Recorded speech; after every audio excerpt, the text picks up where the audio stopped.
job. And when the recession happens, this sparks a wave of labor unrest in the northern states. As you might imagine, striking workers begin to protest wage cuts and layoffs in factories. There are riots all over northern cities. And so people start being arrogant, gosh, if we're going to have soldiers in some part of the country, why are we doing it in the south and not in the north, right? Why are we going to continue to pay when people in the north don't have money, when people in the north don't have jobs? Why are we going to continue to do all this stuff in the south, right? And so there's these very persuasive arguments that the Southerners make in terms of this just being a sort of a kind of an unfair occupation. That's how they typically refer to Reconstruction.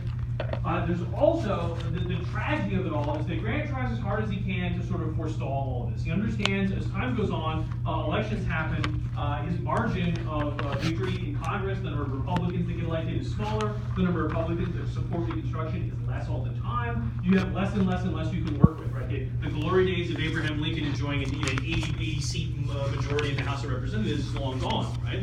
And so Grant has to compromise, and as I'm sure he would say, is if you go for 100% Reconstruction, you won't get it. If you go 0, that's a tragedy, so you've got to go halfway, right? At least you get something, at least you put something in the bank, right? And so Grant does get a number of laws passed, so extension of the Freedmen's Bureau, Civil Rights Act, and then some attempt to combat the violence in the South. And so the violence is, I think, the tragic and very surprising thing about it, and that is the result of an organization known as the KKK. The KKK has a long, kind of infamous history and a long shadow. There are basically 3 different KKKs. You can argue about it, maybe even 4 in a sense over the course of its existence. The first KKK is very different than the subsequent ones. And so the KKK itself was founded in the immediate aftermath of the Civil War by some Confederate veterans in Pulaski, Tennessee. And so it was one of a number of white supremacist kind of, terrorist is not a terrible name for the KKK, to be totally blunt about it. And there's a whole series of these organizations in the American South. None of them particularly got famous except the KKK. It's sort of a stand-in for the rest. There was the Knights of the White Camellia, there's the Order of the Golden Circle, but those, nobody sort of cared about those guys, right? The KKK was the one that became infamous, and thus when it got revived, it was under this name, right? It's the Ku Klux Klan. One of the guys that founded it knew Greek, and the word for circle in Greek is kluklos.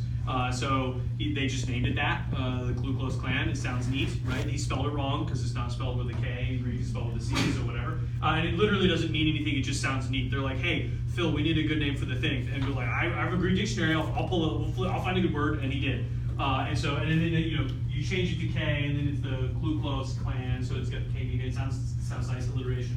And so the first sort of recognized and relatively serious head of the Ku Klux Klan was Nathan Bedford Forrest, this guy here. Forrest was a Mississippi slave dealer who enlisted in the Mississippi infantry at the beginning of the Civil War, decided he didn't like it because it was a private and had to take crap from officers, so he quit. Which in the military, you're not supposed to just do that, but he did it. He sold all of his slaves and outfitted a regiment of cavalry, which the state of Mississippi needed badly, so they let him do it, and he became a colonel. And so I didn't know anything about military tactics, didn't know anything about being a soldier, and probably was one of the most successful commanders of the entire Civil War. And so the term genius does not mean smart person. It means a person with a totally unexpected or unexplained aptitude for something, right? Somebody who, not that they're not smart, but rather someone who, for example, has never touched a piano and sits down and instantly knows how to play perfectly. They're a genius. If you've been playing piano for 30 years, it's like, yeah, we would think you would be good, right? Forrest was a genius when it came to military tactics. He'd never fought in a battle at all, and was one of the most successful commanders of the war. And so when asked about his strategy, he shrugged and he said, I just try to get there first with more men. Which, I mean, to be fair, is not a terribly awful way to summarize infantry or cavalry combat. He was a very violent guy, fought in hand-to-hand combat numbers of times. When the war ended, he said, I killed 27 Yankees and I lost 26 horses, so I guess I came out with 1 horse ahead. And so Forrest was a pretty violent and pretty brutal guy, and he joined the KKK and stayed on as the leader. The term they use is Grand Dragon, because it's not just the leader, it needs to be fancy. And so he stayed on as Grand Dragon for a number of years. And you have to understand that the core component of the KKK is violence, right? They're a violent group, they're a terrorist group, that's what they do. And so the KKK was started to essentially oppose Reconstruction at the grassroots level through the use of intimidation or violence, right? And so it's as straightforward as it can possibly be. You and your friends get together, you dress in masks, or hoods with weapons, and you ride out at night and you kill freedmen. You intimidate them, you burn down their homes, you kill them if they won't listen to you. And so, and the thing is, it worked really well, as you might imagine. They initially referred to them as night riders for the obvious reason they rode around at night wearing masks, right?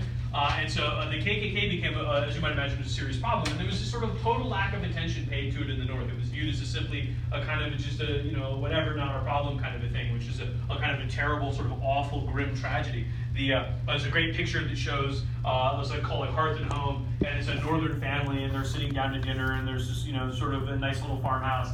And then it's the Southern Freedmen family, and they're doing the same thing in a much poorer house, and the KKK guy's like leaning in with a shotgun through the window to sort of illustrate exactly what freedmen went through, right?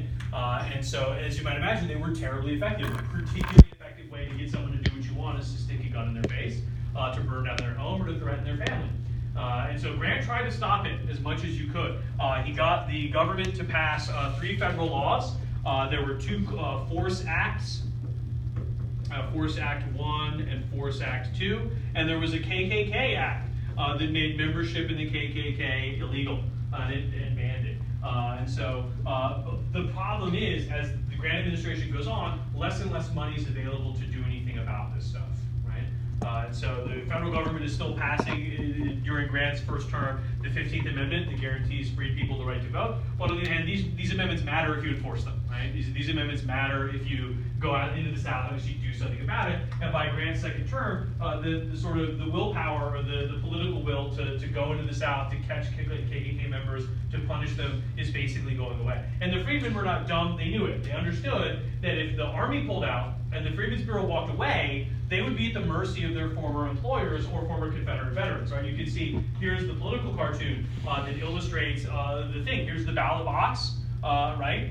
Here are the former Confederate veterans. He's wearing a belt that says CSA, and they're telling this guy, you're going to vote for the straight Democrat ticket, right? And of course, we know that an African American would not want to do it, but these guys sticking a gun in his face, right? So he's going to quote unquote vote, right?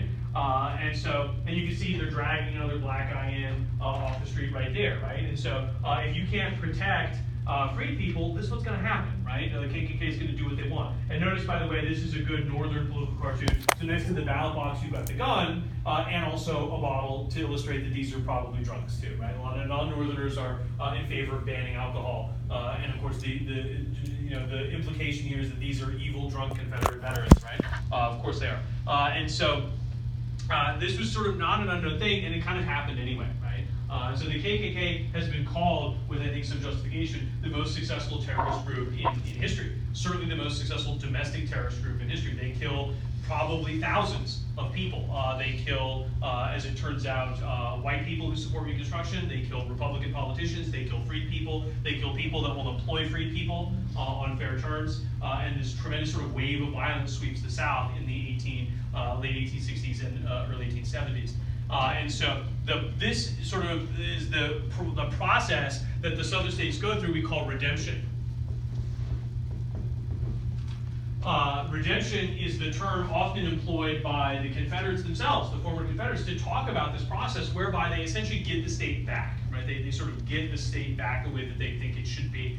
And so one instance we can talk about, I want to say that it's North Carolina, but you can see this is probably one of the most famous political cartoons of the day.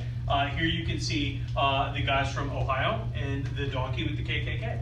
And so 2 other vocabulary terms we can add up here. We had freedmen last time, people who had been slaves but were free. We can also add scalawags and also carpetbaggers. Scalawags are white Southerners who supported Reconstruction. And as you might imagine, it's not intended to be a polite term. It's intended to be an insult, right? No self-respecting Southerner would do this. You betrayed us, right? And so carpetbaggers are Northerners who come into the South. And the implication is that these are bad guys, right? These are people who have bad motives, right? The term carpetbagger comes from the cheap luggage that people would buy. They would take old carpet and they would fold it in half and staple the sides and put a little handle on top, and it's a piece of luggage, a carpet bag, right? So soft-sided luggage. This guy's carrying a carpet bag in his hand, right, from Ohio.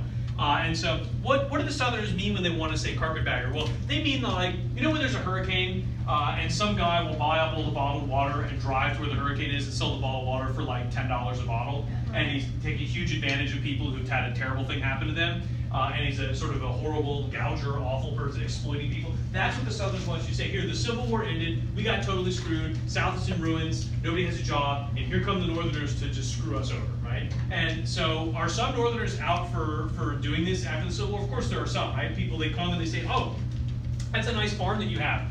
I'll buy it for $100 because you're starving and you need money. And of course you say, oh, this is my family farm. It's been in my family for 2 generations. It's worth at least $10,000. I'm like, well, you know, I mean, I'll give you 100 now, or you'll starve, and I'll just take it later. And of course you're like, well, I got screwed, right? And so are there some people that, of course there are, right? Of course there are. But the Southerners use this term indiscriminately to apply to all Northerners, to Freedmen's Bureau agents, to Republicans that come to the South to do charity work, to Christian missions, to politicians that come south and run for office, for the teachers that the Freedmen's Bureau hires. And they're all unanimously called carpetbaggers with this sort of just one derogatory label, right?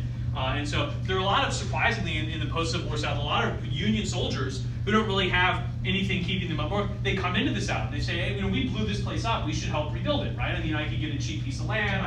I could become a part of the political system here. I could help fix things. These people with their high-minded attitudes are inevitably dismissed as just carpetbaggers, right? And so it becomes a very nasty insult to use, right? And so here you can see a scene from the city of Oaks on the 4th of July. This is it's like 69, I think. You can see here are the 2 guys hanging from the tree. Here's the donkey with the KKK. By the way, what else is the donkey the symbol of? The Democratic Party. So the symbol of the Democratic Party since the 1830s, when Andrew Jackson was ridiculed as a donkey by a political cartoonist. They called him a jackass, and he drew a donkey with Jackson's face, which Jackson thought was hilarious because he was stubborn and thought it was a virtue. And so since then, the Democrats have been associated with donkeys. So you can see the KKK making an explicit connection between themselves and the Democratic establishment, right? And so there you go. This is what happens, right? You get a state like North Carolina. There's a very close election in 1868. It swings the state into the Reconstruction at the hands of the reconstructed Democrats and the Republicans. You look at the numbers, there's a couple of counties that if they flip the other way, would land the legislature majority in the Democrats. And so in that period in between the elections, there's a concentrated campaign of KKK violence. They abduct people, they kill them, they lynch people, they burn barns, they attack businesses, they kill a Union League organizer who is like a veterans organizer for the Union League is a veterans organization, particularly for black veterans in the South. They cut his throat and hang him. They take a Republican state senator, drive him out of his home and whip him, and sort of nobody really does anything about it. And guess what? In the next election, the counties they targeted flipped the other party, and the state legislature becomes Democrat, and basically Reconstruction stops, right? When the Democrats get control of Reconstruction, absent a federal government who's going to enforce it, they're able to just pull the plug, you know, like unplugging the appliance, right? If you had a guy like Charles Sumner in office, if Grant had the support of Congress, they could prevent this, or you could refuse to accept it. But now there's this sense in the 1870s that like, oh gosh, we just want this to sort of be over, right? And that's what the Bourbon Democrats are promising, right? Just look away, pay attention to something else, we'll handle it, we'll take care of it, it's fine, you can send the troops home, you can stop paying money, it'll just go away. Right? And that's what happens, as you might imagine. The Constitution gets rewritten, black voting gets suppressed, the KKK basically gets a pass on all the crimes it committed, the Republican Party becomes politically irrelevant, and then that's that, right? And so redemption is a process that happens in every southern state in one form or another. Some of them it happens early in the late 1860s, some of them it takes into the 1870s, but by the mid to late 1870s, every southern state has undergone a variant of this process. Sometimes it's not particularly violent. In some cases, it's really, really violent. But again, the crucial thing would be the federal government upholding the Civil Rights Acts, upholding the 13th, 14th, and 15th Amendment could stop this. But on the other hand, you know, without them enforcing it, it's just, that's it, right? It sort of goes away, right? And so, having said that, the Grant administration gets caught up in, you might say, its own sort of tangle of scandals and failures, and Grant leaves office. For a while, people thought he might be the first president to run for a third term and win one, but he wasn't. And when he left office, it was understood in the South that you could basically do this. You could get away with it, right? I mean,